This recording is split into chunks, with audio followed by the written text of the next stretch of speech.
And it's Hadley Husisian. Yes, that's correct. Huh? First time. Very good. All right. In 3, 2. Welcome back to Toyota Sports Talk. Oh, we are getting so close to the Summer Olympics in Paris. It's going to be a fantastic Olympics. And amazingly, we have 3 local fencers from right here in the DMV region that are on the U.S. Olympic team. One of them joining us tonight. We got Hadley Husisian. She's from Oakton, Virginia, went to the Potomac School, currently at Princeton University, and now she's going to her first Olympic Games. Hadley, appreciate your time. Thank you very much for having me. How does it feel? An Olympian. Can you believe it? I definitely cannot.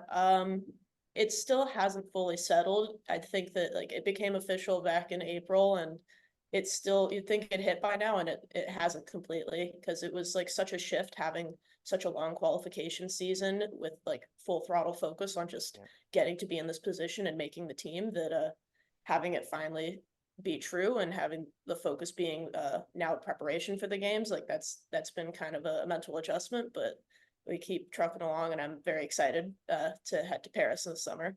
When did making the Olympics become a dream of yours?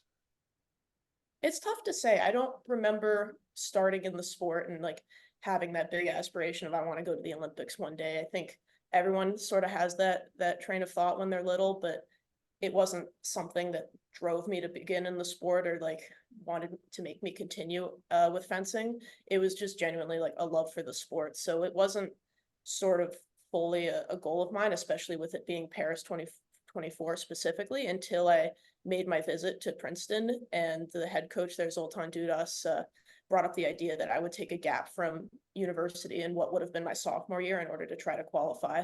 And this was in my senior year of high school, so it wasn't too long ago, all things considered. And that was a bit of like that kind of messed with my head. I was like, wow, that's like a very tangible time where I would really need to commit to trying to make this dream a reality. So for a while, I was kind of hesitant to fully embrace the fact that I was going to be taking some time off school and like taking the risk of trying to qualify, but obviously very grateful that I did.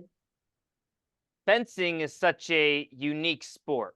I don't know too many people that compete, practice in fencing, do it as a hobby. How did you get involved and how did you fall in love with fencing?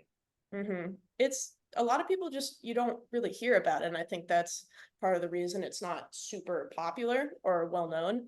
So most people's introduction to it isn't going to be seeing it on TV, because the only time it's really televised on mainstream channels is going to be the Olympics. So my first introduction was going to be watching. It was actually iCarly, the Nickelodeon show. A lot of people like are introduced to it for like some form of media like that, like The Princess Bride or something like Star Right. Wars. And that was mine, the Fence and Bensons on iCarly. But I remember where I was when I watched it, but it wasn't like I immediately saw it and was like, I need to do this. I was just like, oh, that's pretty cool. And then it was in the very back of my head for a couple years until I was at a boardwalk with my family, and there was a shooting game there that I showed like a little bit of skill at, I suppose. And somehow my mom saw that and came to the assumption that I'd be a talented archer. And I don't quite know how she made that that assumption, but that turned into like I was in the search of an extracurricular, and she tried to get me into some archery classes, but as it turns out, very fortunately, the wait list was too long, so we kind of went with like my second option of sort of niche sport to pursue, and that ended up being fencing, and I fell in love with it right away. How old were you when you kind of started? I was 10 when I started, Wow. and pretty quickly I like kind of went a lot harder with it than was really necessary. I was going like 7 days a week, every class there they would like let me come in and bout, just because it's like such a fun sport. Like I can't stress that enough, and that's why I'm still doing it, and that's the main thing that motivates me to show up to practice every day. That I really just do enjoy it.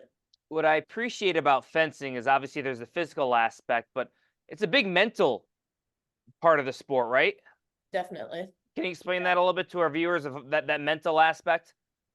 Yeah, it's a big part of it. I think strategy is almost more important than all of the physicality Yeah. sort of aspects to it. And that's why like fencers, you can be short, tall, like of any sort of weight, like you can be fast or strong. Like there isn't one particular body like body type or set of like physical attributes that are going to make you best suited for success on the strip. It's sort of just taking what you're best at and modifying that to the opponent who's in front of you, and those are going to be the people that come out on top.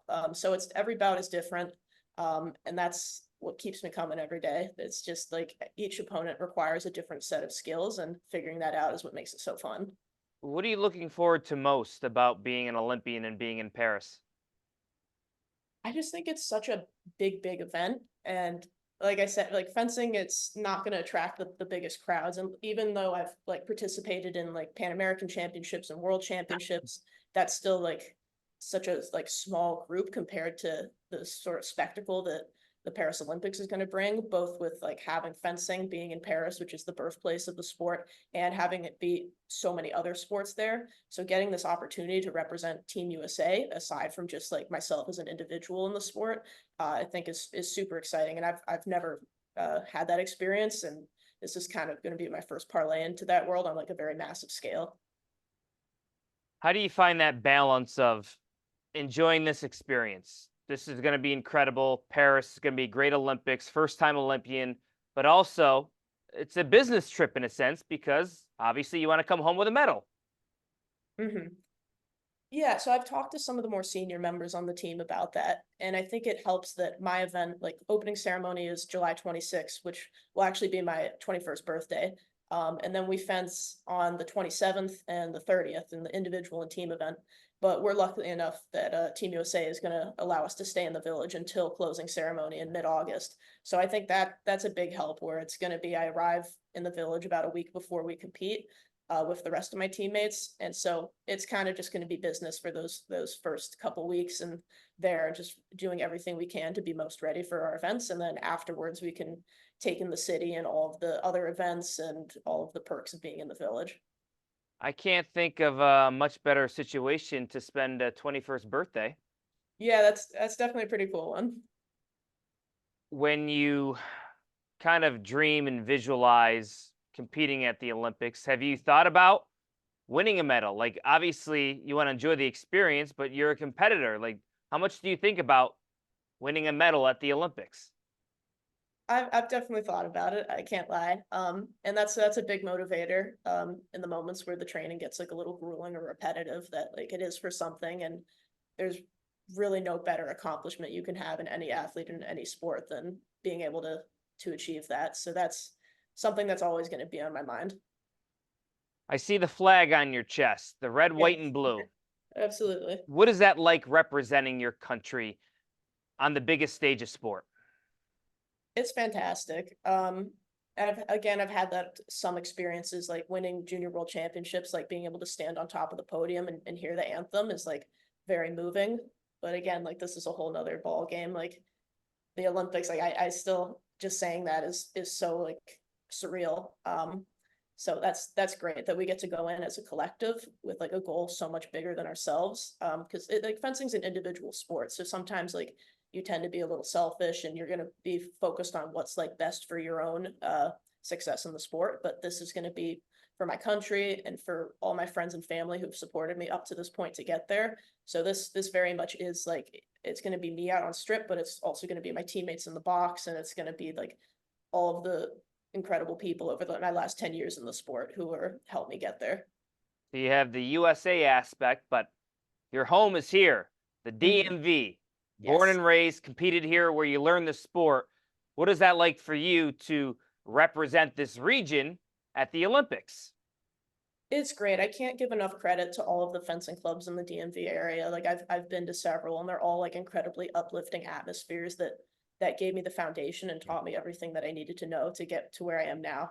So like growing up in Northern Virginia, like that was I really love the area, and that's where I've had my beginnings in the sport.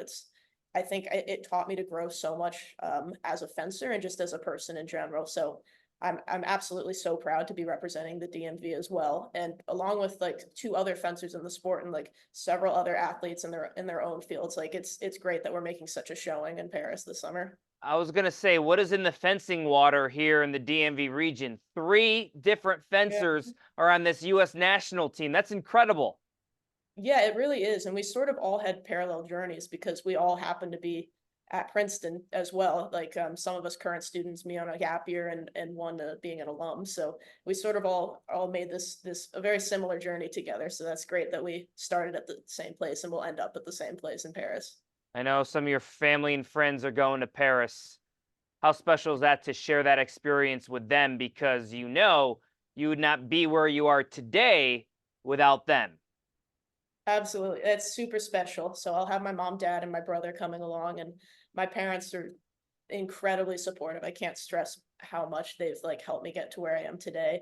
So I think they're even more excited than I am. And I'll get like messages in the family group chat of like my dad ordering new Olympic merch to wear. And he's so excited. He's like buying up all the pins, and he's super excited when he finds like some new eBay listing for like something with the rings on it. So I'm very glad that they'll be able to come along, and that I'll be able to like invite them into the Team USA house and everything. So they'll get to have some of the perks of like all the support that they gave me. Hopefully I can show them like a few things that now I get to extend to them as an Olympic athlete. Hadley, I'd be doing the same thing with my daughter if she made the Olympics, daddy's little girl. That's pretty awesome. And you're going to be turning 21 in Paris. So I got to imagine you're probably going to be one of the youngest Olympians on Team USA in any sport. I mean, I don't really know the demographics on that. I know in fencing we have like as young as 18 and as Okay. old as mid to late 30s. So it's like I was saying, like you can really have success in the sport on like such a broad range of identifiers. So it's definitely a diverse group that we've assembled for Team USA. But I think that's one of our strengths, that we all come from like different places in the country and have such different like approaches to our training and our style on strip. So that's one of many cool things about fencing. You've competed on big stages before, but do you think you're going to be a little nervous for this one?